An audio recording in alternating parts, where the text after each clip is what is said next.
You may Yeah, begin. yeah. Hello, my name is Christopher Leon Johnson. Thank you, chairs Brandon and Spanks for having us here, and Sanchez, I know who's on Zoom. So I want to give my support to this committee, but we need to push for workforce housing. I know, Mr. Brandon, you run for controller. You need to push for more workforce housing with this affordable housing stuff.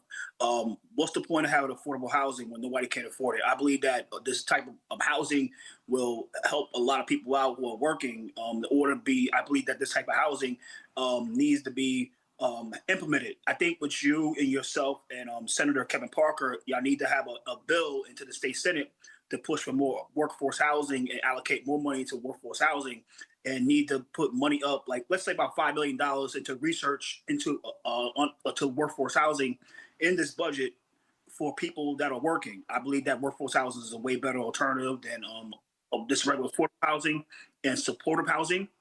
And one more thing, like I said, this and like I said, as your the finance chair, Brandon, I know you live in Coney Island.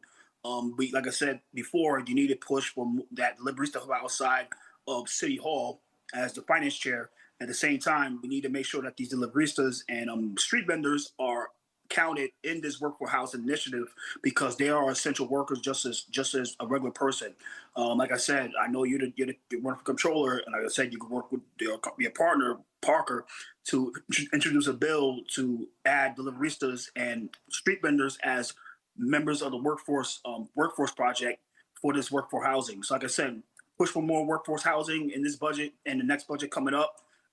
If you ever must be control of the city, you need to really push for this more into the affordable to the housing plan for FY27. If you was to become controller, if for workforce housing instead of supportive housing, I allow people work in the city. If they have a job, they should be able to live into a place, not just be Thank you for your testimony. The timer has expired.